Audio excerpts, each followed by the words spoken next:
जी हाँ, I can't breath. ये वो लास्ट कुछ आखिरी शब्द थे उस इंसान के, जॉर्ज फ्लॉयड के, एक ऐसा अश्वेत आदमी अमेरिका में जो एक अफ्रीकन अमेरिकन था, जो ब्लैक था, जिसे पुलिस वाले ने जमीन पर घुटने के बल उसके गले को दबा करके उसकी जान ले ली। और लोग वहां पर देखते रह गए, चिल्लाते रह गए, मगर किसी ने किसी की नहीं सुनी, पुलिस वालों ने। और इसी के बाद अमेरिका में प्रोटेस्ट शुरू हो गए रेशियल डिस्क्रिमिनेशन के खिलाफ, और बात फिर से उठने लगी, डिबेट्स होने लगे न्यूज चैनल्स पे अमेरिका के, बार बार ये बात होने लगी कि आखिर कब तक रेशियल डिस्क्रिमिनेशन अमेरिका में होते रहेगा, ब्लैक लोगों के खिलाफ ये सारे जो अत्याचार हैं वो होते रहेंगे। क्योंकि ये पहला मामला नहीं था दोस्तों, जॉर्ज से पहले भी बहुत सारे ऐसे श्वेत लोग थे जिनके खिलाफ ऐसी छोटी छोटी, बहुत ही छोटे जुर्म के नाम पर उन्हें मार दिया गया और किसी ने कुछ नहीं किया, ना ही इन पुलिस वालों के खिलाफ कोई बड़े एक्शंस हुए हैं। मगर आज हम बात करेंगे भारत की। क्या भारत में भी रेशियल डिस्क्रिमिनेशन है? जी हां, बहुत ज्यादा। जी हां, ये एक कटु सत्य है जो जान करके आप सभी को ये जरूर सोचने पे मजबूर कर देगा इस कवर स्टोरी के बाद। क्योंकि भारत में बच्चा जब पैदा होता है तब उसके परिवार वाले उसे देख के तब खुश होते हैं जब वो गोरा रंग का होता है। अगर वो हल्का सा डार्क या फिर काला पैदा होता है तो वो जो स्माइल होती है उनके चेहरों पे, वो स्माइल बहुत मुरझाई हुई रहती है। भारत में दोस्तों आप लोगों ने सुना होगा मोमोज, चिंकी, बुलडॉग नाम के ऐसे शब्द, कलुआ, काला। जो नॉर्थ ईस्ट की लड़कियां हैं उनके लिए चिंकी, मोमोज, चाउमीन जैसे अलग अलग शब्दों से उनको बुलाया जाता है, कमेंट पास किए जाते हैं और उनको उन नामों से बुलाया जाता है। जो लोग साउथ के होते हैं उन्हें बुलडॉग और अलग अलग नाम से बुलाया जाता है, काला, कालिया, ये सब भी नाम आपने सुना होगा। जी हाँ, इसी को बोलते हैं रेशियल डिस्क्रिमिनेशन। कि ये जो स्लैंग्स होते हैं, ये जो वर्ड्स होते हैं, उनको जो हम यूज करते हैं वो रेशियल डिस्क्रिमिनेशन हमारे अंदर का बताता है। और हम सब ने भी कभी ना कभी उन चीजों को यूज किया होगा, कभी ना कभी खुद के लिए या सोसाइटी के लिए वो चीज बोली होगी या फिर सुनी होगी, और हम शांत रहे होंगे उस जगह पे। दोस्तों, एक सर्वे के अकॉर्डिंग इंडिया सेकंड ऐसी कंट्री है, सेकेंड लार्जेस्ट कंट्री, जो जहां पर 43.5% लोग, उस सर्वे में उन्होंने बताया कि वो अपना पड़ोसी दूसरे रेस का नहीं चाहते हैं, यानी कि दूसरे कलर का नहीं चाहते हैं, दूसरी जगह का नहीं चाहते हैं। तो दोस्तों, ये है इंडिया की सच्चाई, जहां पर हम फेसबुक, ट्विटर, इंस्टाग्राम और अलग अलग जगह पे ट्रेंड तो चला देते हैं, we want justice, George Floyd को जस्टिस मिलनी चाहिए, मगर हम खुद अपनी कंट्री के अंदर उस चीज को फॉलो नहीं कर पाते और खुद उसका एक हिस्सा बने हुए हैं उस सिस्टम का। तो एक रिपोर्ट के according Indian fairness skin market, जो कि गोरा करने वाला जो पूरा मार्केट है, ये जो फेयरनेस क्रीम्स वाला, वो 5000 करोड़ का हो जाएगा 2023 तक, यानी सिर्फ 3 साल बाद में।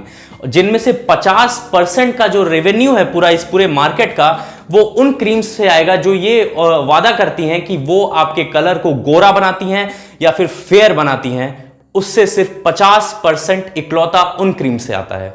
इन सबके जिम्मेदार हमारी सोसाइटी खुद है, ये इंडियन सोसाइटी, जिन्होंने ये जो बीज था गोरा होने का या फिर गोरे होने में ही जो इज्जत होती है, उसको इतना बड़ा पेड़ बना दिया है कि आज इसको मिटा पाना, काट पाना लगभग नामुमकिन सा लगता है। क्योंकि आज के डेट में हम अगर कोई भगवान भी हम पूछते हैं, चाहे वो भले ही काले हों, एक कृष्ण जी का एग्जाम्पल लेते हैं, उन्हें भी हम गोरा बना करके उनकी मूर्तियों को हम उन्हें पूजना पसंद करते हैं। हमें हमेशा से सिखाया जाता है कि भगवान गोरे होते हैं, यानी अच्छे लोग गोरे होते हैं और राक्षस काले होते हैं। हमें अलग अलग एड्स और अलग अलग फिल्मों के द्वारा जो बड़े बड़े रोल मॉडल्स या सुपरस्टार्स एक तरीके से गोरे दिखाए जाते हैं, जो बहुत सारे लोगों के लिए रोल मॉडल्स होते हैं, लोग उनके फैंस होते हैं, वो सब लोग गोरे दिखाए जाते हैं। जो अलग अलग ये जो फेयरनेस क्रीम्स के लिए जो एड, ब्यूटी प्रोडक्ट्स के एड आते हैं, उन सब में जो हीरोइंस होती हैं वो सब गोरी दिखाई जाती हैं। तो 1975 में हिंदुस्तान यूनिलीवर ने फेयर एंड लवली का पहला एड बनाया, जिसमें उन्होंने लोगों को विश्वास दिलाया कि फेयर एंड लवली आप सबको गोरा बना देगा, हम इंडियंस को भी गोरा बना देगा। और उसके बाद आज रिजल्ट इतना ज्यादा, वो एड धीरे धीरे बढ़ते गए, उनके स्तर बढ़ते गए, और भी एड्स आते गए, और धीरे धीरे आज हम अगर जाने तो फेयर एंड लवली का खुद का मार्केट लगभग 2000 करोड़ से ज्यादा का है आज के डेट में। और इसी के साथ हम रोजाना के अपनी जिंदगी में लोगों को ये वर्ड्स बोलते सुनते हैं या फिर ऐसा मजाक बनाते हैं। हमारी मीडिया इंडस्ट्री में, हमारी फिल्मों में काले लोगों को डरावना बताया गया है, बड़े बड़े बॉडीगार्ड सिर्फ काले दिखाए जाते हैं या फिर वो बहुत ही हैवान टाइप के दिखाए जाते हैं।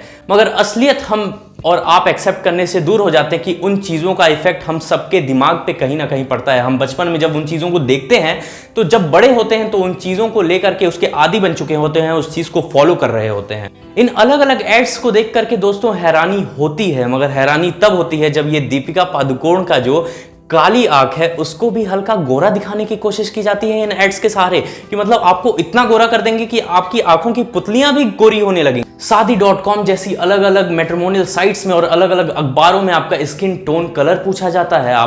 अगर आपको बहू चाहिए तो आपको गोरी होनी चाहिए, अगर आपके घर में कोई बच्चा हो तो आप गोरा हो, आपके आसपास लोग हों तो गोरे हों, काले लोग आपको पसंद नहीं हैं। जो कोरोना वायरस की वजह से नॉर्थ ईस्टर्न कम्युनिटी है, जो वहाँ के लोग हैं, उनके खिलाफ रेशियल डिस्क्रिमिनेशन बढ़ा दिया और बहुत सारे ऐसी रिपोर्ट आई जहाँ पर उनके खिलाफ डिस्क्रिमिनेशन हुआ है। हमें दोस्तों इसका एक ही जवाब है, हम जो इतने सालों से ब्रिटिशर्स और अलग अलग लोगों के अंडर में रहते आए, जो लोग गोरे होते थे, जिनका स्किन कलर गोरा होता था, तो हमारी जो एक मानसिकता है उस पर यह चीज पड़ चुकी है कि गोरे लोग स्ट्रांग होते हैं, फेयर इज पावरफुल। आज के डेट में सिर्फ इसका एक ही सोल्यूशन है, जो रेसिज्म जैसे एक ऐसा वायरस समाज का जिसका हॉटस्पॉट इंडिया है और जिसका कोई तोड़ नहीं है, उसमें सिर्फ एक ही सोल्यूशन है जो हम अपनी आने वाली पीढ़ी में दे सकते हैं, उनको बता सकते हैं कि रेसिज्म इज नॉट पावरफुल।